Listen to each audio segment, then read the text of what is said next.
आज हम बात करेंगे स्ट्रोमैन अकाउंट की। स्ट्रोमैन अकाउंट है क्या, क्या ये आज भी एग्जिस्ट करता है या नहीं करता, क्या ये सच में है भी है या नहीं है, या सिर्फ एक नामात्र थ्योरी है।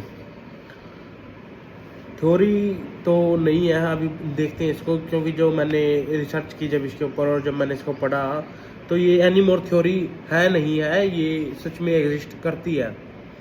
सस्टिक्यूवी ट्रस्ट है, सस्टिक्यूवी अकाउंट है, ये सच में एग्जिस्ट करते हैं।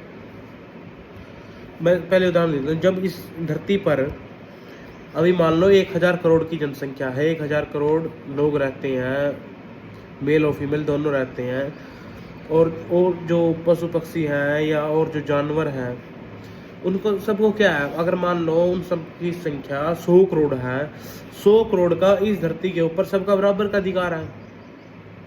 हर बंदे को या हर जीव को, जिंदा प्राणी को, हर व्यक्ति के, हर जिंदा प्राणी के हिस्से में उसकी जमीन, उसका पानी, हर चीज पे उसका बराबर का अधिकार है, चाहे वो कोई भी हो। लेकिन वो हमसे अधिकार छीना गया। भाई अब तुम इस हिस्से के मालिक नहीं हो, इस हिस्से की मालिक, इस हिस्से के जो तुम्हारा हिस्सा है इस धरती पे, तुमने उसका मालिक किसी और को बना दिया है। अब वो मालिक बनकर बैठ गया है, जिसको हम सो कॉल्ड रिचेस्ट फैमिलीज भी बोलते हैं, एलिट फैमिलीज भी बोलते हैं। वो बनकर बैठी कैसे है, वो ये स्ट्रोमैन अकाउंट में से बहुत बढ़िया समझ में आता है। शुरू करते हैं। जब भी किसी बच्चे का जन्म होता है, जब भी किसी जीव का जन्म होता है, जीव का नहीं, बच्चे का या इंसानी जीव का जन्म होता है, तो एक जन्म प्रमाण पत्र, बर्थ सर्टिफिकेट जारी किया जाता है। ये केवल एक कोई पहचान दस्तावेज नहीं है, ये इसको फाइनेंशियल मार्केट या स्टॉक मार्केट में कोलैटरल की तरह इस्तेमाल किया जाता है। इसको सिक्योरिटी बॉन्ड भी बोल सकते हैं और नेगोशिएबल इंस्ट्रूमेंट भी है ये, और इसका कोलैटरल की तरह इस्तेमाल किया जाता है। और बर्थ सर्टिफिकेट पे एक नंबर जारी किया जाता है हॉस्पिटल द्वारा, वही अकाउंट नंबर होता है उस बच्चे का। जन्म के समय ही स्टेट एक कानूनी इकाई, एक लीगल एंटिटी तैयार कर देती है हॉस्पिटल की मदद से, और उसी के नाम पर एक सीक्रेट अकाउंट खोला जाता है। और ये जो अकाउंट होता है, ये सरकारी ट्रेजरी और सेंट्रल बैंकिंग सिस्टम से जुड़ा हुआ होता है, और उस जीवित व्यक्ति को इस खाते की जानकारी कभी नहीं दी जाती या होती। हर व्यक्ति के नाम पर एक सस्टिक्यूवी ट्रस्ट होता है, और उसकी ट्रस्टी किसको होना चाहिए, उसका ट्रस्टी जिसके नाम पर वो बर्थ सर्टिफिकेट है। बर्थ सर्टिफिकेट किसके नाम पे है, अगर मेरा नाम राम सिंह अल्लाह है और मेरा बर्थ सर्टिफिकेट पर नाम है राम सिंह अल्लाह, और मेरे नाम पर वो अकाउंट खोला गया है, तो उसका ट्रस्टी किसे होना चाहिए, मुझे। लेकिन ये वहम है भाई, वो बर्थ सर्टिफिकेट मेरे नाम पे है, वो बर्थ सर्टिफिकेट गवर्नमेंट के नाम पे है, स्टेट के नाम पे है, स्टेट ऑफ हरियाणा के नाम पे है, स्टेट ऑफ यूपी के नाम पे है, स्टेट ऑफ हिमाचल प्रदेश के नाम पे है। तो उसकी ट्रस्टी कौन होगी, state of Haryana, state of UP, state of Himachal Pradesh, उसकी ट्रस्टी सरकार होगी। हम जो है उसके अननोइंगली बेनिफिशियरी हैं, हमें अनजाने में उसका बेनिफिशियरी बना दिया गया है। जो हमें सब्सिडी या हमें जो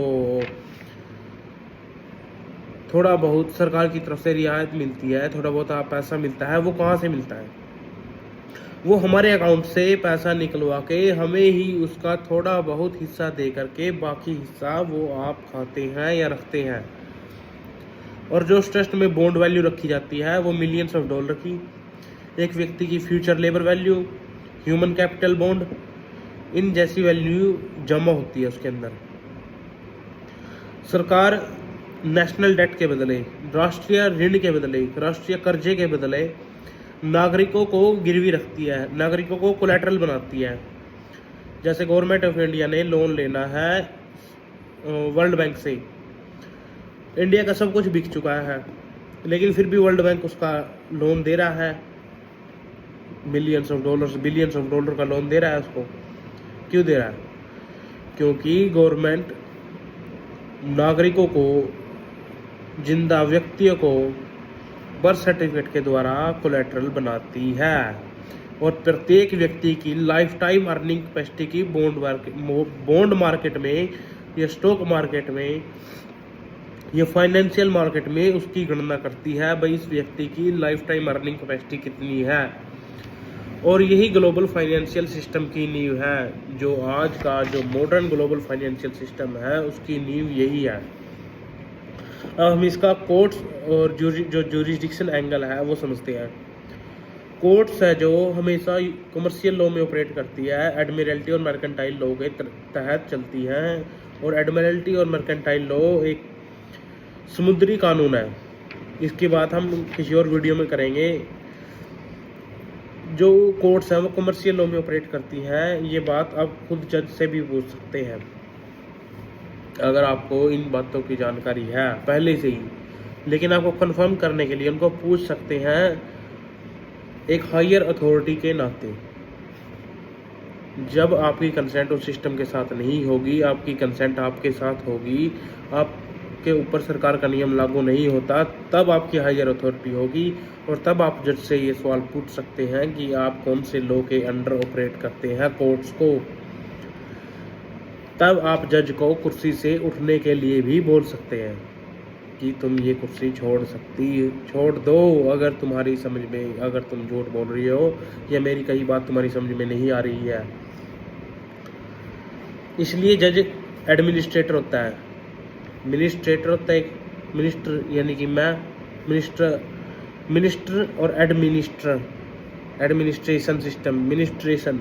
मिनिस्ट्रेशन हो गया भाई, तो खुद को मिनिस्टर कर रहा है, अपने माइंड को मिनिस्टर कर रहा है। और एडमिनिस्ट्रेशन भाई, तुझे किसी और को ऐड करना पड़ रहा है तेरे माइंड को मिनिस्टर करने के लिए, इसलिए वो एडमिनिस्ट्रेशन है, एडमिनिस्ट्रेटर है वो उस कमर्शियल ट्रस्ट का। कमर्शियल ट्रस्ट कौन सी है? सस्टिक्यूट ट्रस्ट कमर्शियल ट्रस्ट है।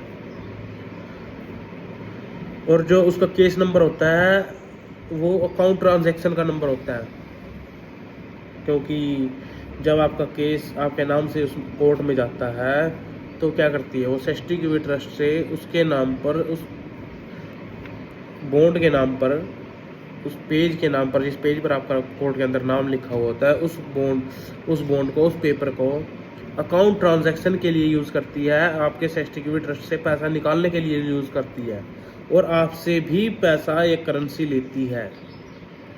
ठीक है। फाइन का मतलब होता है कमर्शियल चार्ज। आपके ऊपर फाइन लगा, इसका मतलब कमर्शियल चार्ज लगा, आपने कॉमर्स के नियमों को तोड़ा। हम इस कोर्ट, जो ये कोर्ट प्रोसीडिंग होती है, इसको हम एक अकाउंट सेटलमेंट प्रोसेस भी बोल सकते हैं। ठीक है।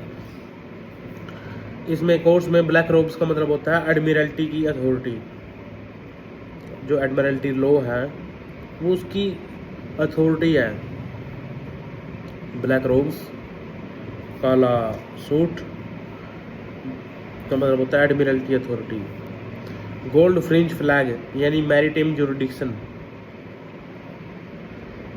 पर्सन यानी वेसल, पर्सन वर्ड आया है परसोना से और उसका मतलब होता है वेसल, यानी कि जहाज, पानी वाला।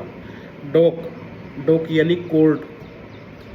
इसके बाद डिजिटल एडेप्टेशन में जब मैंने इसको जोड़ के देखा, जो ये डिजिटल आईडी लेके आ रहे हैं, इसको इनहेंस्ड स्ट्रॉमैनी बोल सकते हैं। CBDC direct account control, central bank digital currency को हम डायरेक्ट अकाउंट कंट्रोल भी बोल सकते हैं। AI कंप्लायंस स्कोरिंग यानी कि ट्रस्ट मैनेजमेंट। AI उसको जो हमारी स्कोरिंग करेगी वो ट्रस्ट मैनेजमेंट बोल सकते हैं, भाई वो ट्रस्ट को मैनेज कर रही है।